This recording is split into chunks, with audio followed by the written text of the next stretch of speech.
What controversy? About your parents in the golf tournament. How you doing, brother? Getting ready for some golf this I'm unaware weekend? of it, yes. How are you? You've been playing some golf this weekend? Yes, I've been playing the last 3 or 4 days. That's all I do every day.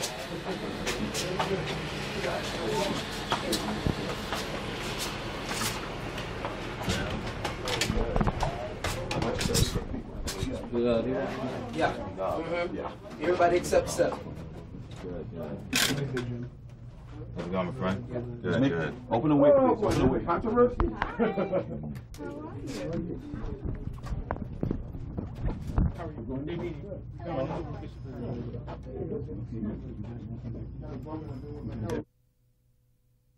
You know.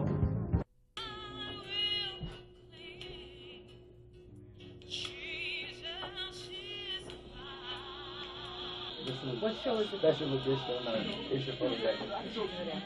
How long do you think you're gonna have to show I'm yeah, however long he wants to talk. Okay, how much time do you have? I don't know. You tell me. I got my kids at the hotel, but they're playing chess in this big chess set that they got outside. Okay. I taught all my kids how to play chess. I'm trying my to daughter's there with maybe me. you teach me. I'm trying to learn how to play.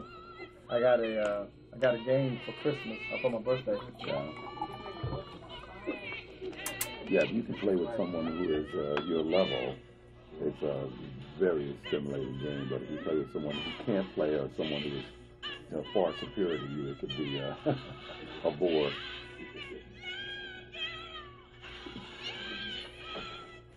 Again, this song about? Yes. One that it is time.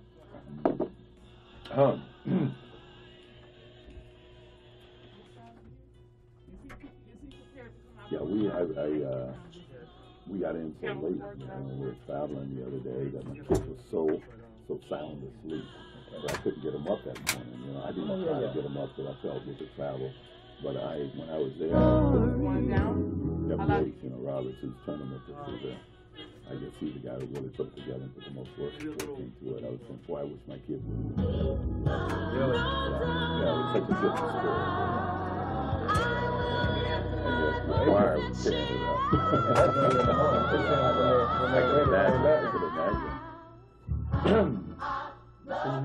Come on. I've been in the wind and playing with kids. What would I do if it wasn't for you? Sir, we're in the middle of a talk show right now. You can call 672 for any other questions.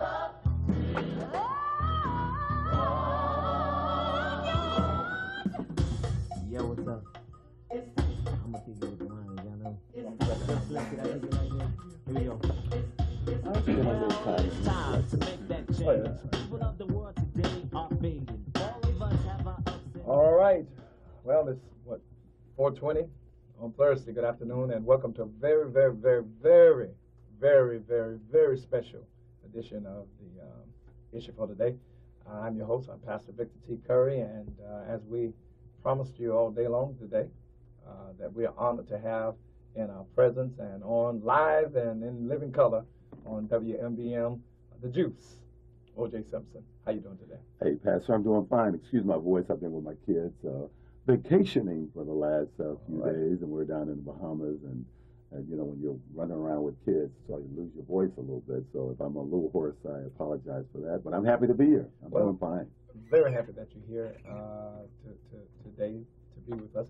As a matter of fact, we're still thinking about last Sunday when you were with us in worship. I was told 10 minutes before you got there that you were coming in. I said, fantastic. I tell you, it was so inspiring. When we came in, your choir, they were tearing it up when we walked through the door, and I came in with W.H. Roberts, who's the charity that the golf tournament that we're here for, sickle cell. I guess it's named after him, and he's been putting a lot of effort in trying to do something to find a way to cure this dreaded disease. But I came in with Antonio Fargas, and we walked through the door, and right away we were into the Spirit of the Lord, because your choir, they were flat out tearing it up when we came in, and we really enjoyed the time. And I immediately felt bad because I had just flown in from California, and we got in late, and my kids were playing with some of the kids around Leonardo's house, who brought us in, and they went to bed late, and they were asleep, and I couldn't get them up that early, but I wish they were with me. They would have totally enjoyed it. Well, wonderful. It was very happy to have you there. And Antonio has worshipped with us before. Yes. I keep talking to him about those platform shoes with the fish in them. Yeah, it was one of my favorite scenes in Duck, whatever the movie was. Yeah. Let me ask you a question. How you doing? Hey, I'm doing fine. You know, I normally, when I answer that question, I said my kids are happy and my mother's healthy. What else can I ask for? And I feel positive about what's going on in my life at this time. I spend a lot of time with my children, and in my heart, you know, in life you find out after a while that it's where you are. And I was raised in Evergreen Baptist Church as a Christian, and as long as you feel that you're right with your God, and I feel that way. I feel my kids, I'm doing the best I can for them. I know they're happy, and as I said, my mother is healthy, and despite what at times may be reported, I'm surrounded by so many positive people. And when I travel, as was the case when I got to Miami last week, as well as when I went to the Bahamas, people are so positive who come around, and I wasn't aware so many people were so prayerful. Yes. I don't know if any living American has had more prayers sent up to the man for them than I have, and people don't hesitate to come up and tell me that, and obviously it fills you with some joy, and so I'm positive. I'm up, and I'm having a good time. Let's talk about that again. Let's where did your faith? How did your faith? What kind of role did your faith have when you were going through your ordeal? Well, I would say it saved my life. As I said, as a kid, my mother is very, very spiritual. She actually played the piano for the church, and from my early days, from what I can remember, you know, Evergreen Baptist Church is where our social life was. My family's social life. We grew up poor in government housing projects. We moved around, and we didn't have country clubs and things. We had the church, and that's where everything sort of emanated from. I think during my ordeal, from the first day that I felt that I couldn't deal with what I was going through, it was the Lord. It was my word. A word from my mother who said, you know, if you injured yourself or committed suicide, you couldn't go to heaven. And I think that saved my life on that, what is now though what they call a Bronco Day. Yeah. Let's talk about that for a minute. I mean, were you thinking about suicide? Yes. At that particular time? Yes. I think what was happening was, I don't know, and I'm sure a lot of people out there, I've talked to people, I've gotten letters from people communicating with me that they have had moments in their lives, and some of the letters I get now, people are currently going through that, where things are happening in their lives that they feel that they have no control of. And also, it's hard for me to talk about without getting emotional, where you feel so much pain. And I know my feeling was, I felt that I had no control on what was going on around me, which was the first time in my life I ever felt that. And I felt a lot of pain, and essentially what you want to do is just stop that pain. And you're at a loss as to how to do that. And I think that's where I was. But as I said, for me, at what I would call a critical time, I kept thinking about what my mother had said and what I had learned, that you couldn't go to heaven if you committed suicide. And I think that's what saved my life that day. And what I try to tell people who write me now when I answer them is that, you know, turn to the Lord, their God, or tomorrow. Tomorrow is different. You know, if you can just get through whatever that moment of time is, if you can get to sleep, if you can wake up the next day, things will be better. For those of you just tuning in, we are live with O.J. Simpson here at the Gospel Station, AM 1490 WMBM. O.J., let me ask you a question. Going back, AC. Yeah.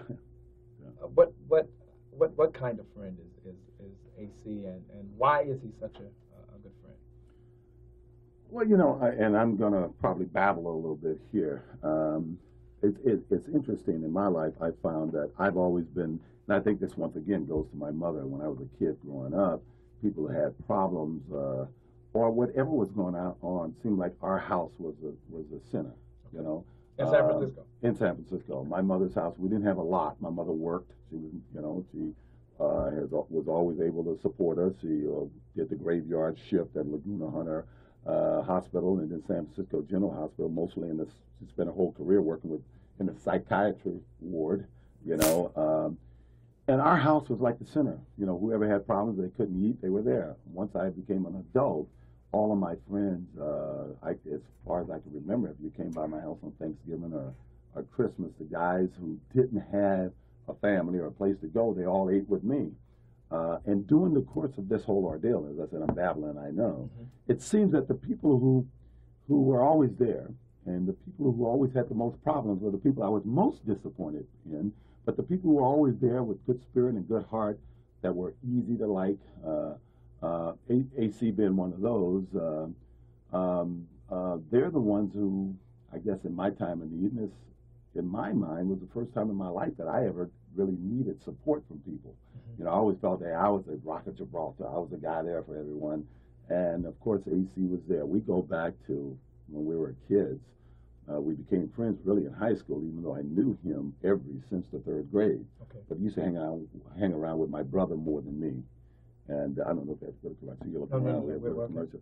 But, and then we became friends because after school, we would have to ride the bus home together after football practice. And AC was big and sort of clumsy in those days, and but he had a spirit that's all you have to do is be around him. I don't think anybody who's ever met him didn't fall in love with him, you know, and say, what a great guy.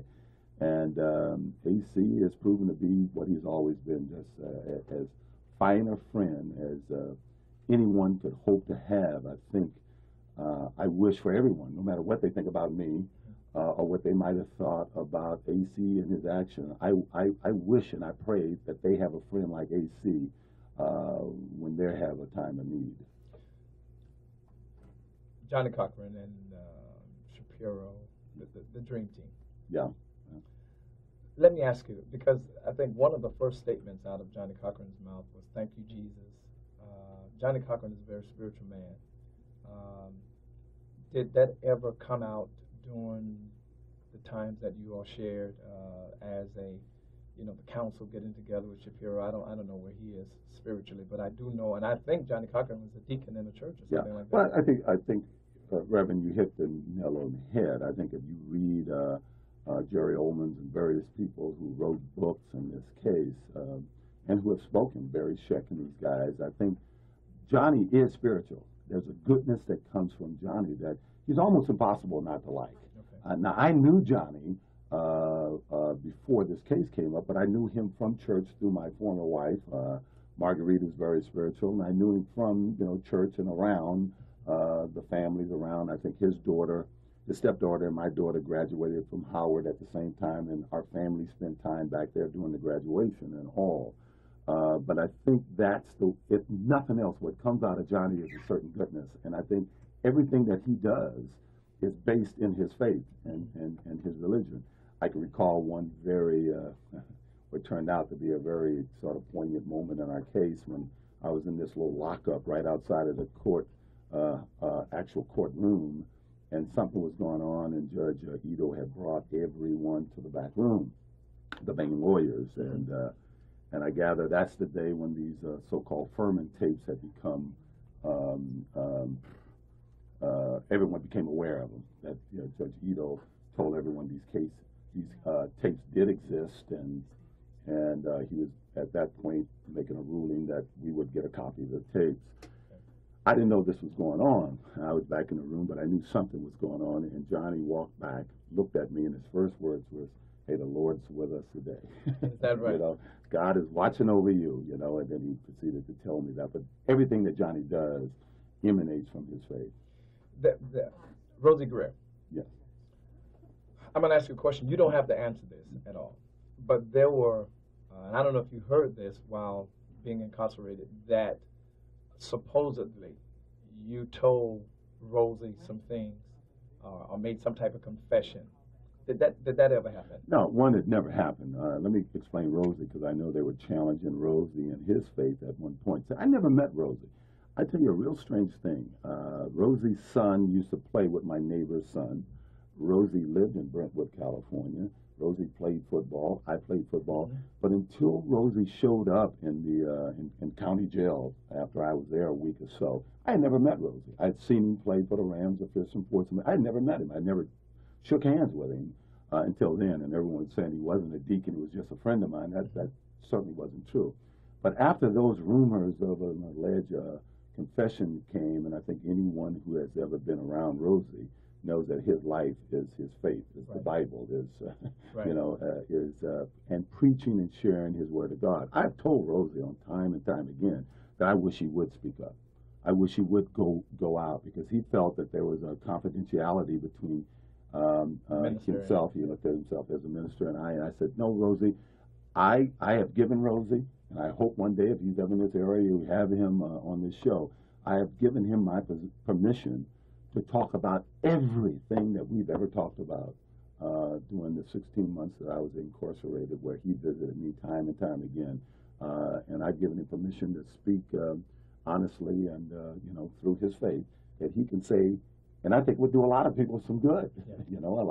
I'm not worried about clearing myself and cleaning up that alleged rumor, but I think in what I was going through, and at times when I was questioning my faith, I think the dialogue and things that Rosie and I shared during that period of time could help someone else who might be, in terms of questioning their faith and who they are and where they stand with the Lord. I think it might do them some good. So I've given Rosie permission to discuss everything that we ever talked about when I was incarcerated. What was the first thing he said to you? Walking in, you meeting him for the first time? It's hard for me to recall, because it was at a time when I don't even want to try to feel what I was feeling at the time. I was dealing with the loss more than anything, and I think my biggest concern was my children at the time. And I'm a talker, as you can tell. Anybody who ever knows me knows that I'm a talker. I could keep it secret if my life depended upon it, right? And I was going through a period of time when I was in, for the full 16 months, really, that I was in county jail. I was in isolation, and so it was real tough not to have someone to talk to. Right. Despite the many stories that the media would go and interview some guy who said, "Oh, he was in the cell next to me, and OJ said this and that and that." In the full 16 months that I was there, only when I was going to the lawyer's room or going to court, I never saw another prisoner. Is that right? Only when they were transferring me. So I was going through a tough time at the time, and I believe what Rosie first came. And what Rosie's last week Rosie is telling me, are you getting full of the word of the Lord? Yes. You still stay in contact with her? Oh, yes. Rosie comes over.